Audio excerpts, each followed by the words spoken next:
mga suki. Mi- Mistulang dagat na ang Balintawa.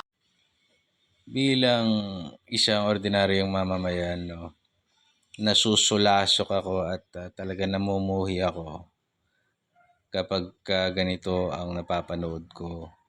Kawawa ang taong bayan. Ang ordinaryong tao kawawa.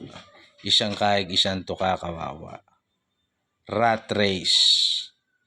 Diba? Nasa rat race lang tayo. Alipin ng mga kapitalista. Tapos tayo, hindi tayo pwedeng mag-absent basta-basta sa panahon na gusto natin. Silang mayayaman. Pwede.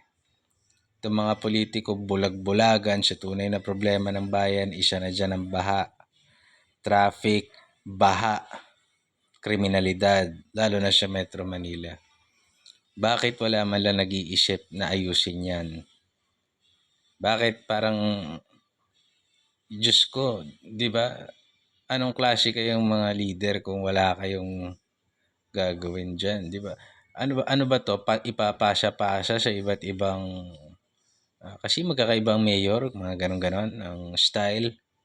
Dapat mag-convene dyan lahat ng mga mayors ng affected areas and nearby places at pag-usapan kung ano yung matagalang solusyon yan along, of course, with the support of the national government.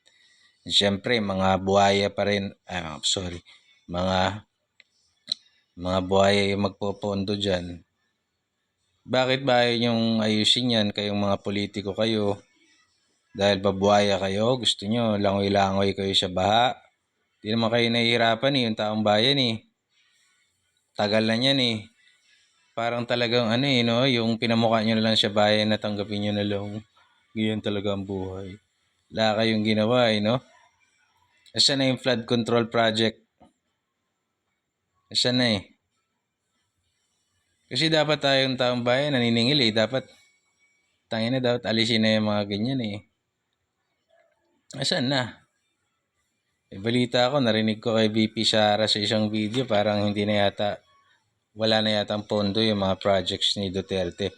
Ang sabi mo, Bongbong, kaya kita sinuportahan at kaya ako pinag-aaway-away at pinagbabash ng mga pinklawa na kagaya mo, dahil itutuloy mo yung mga proyekto ni Duterte. Bakit ganyan yung ginagawa mo?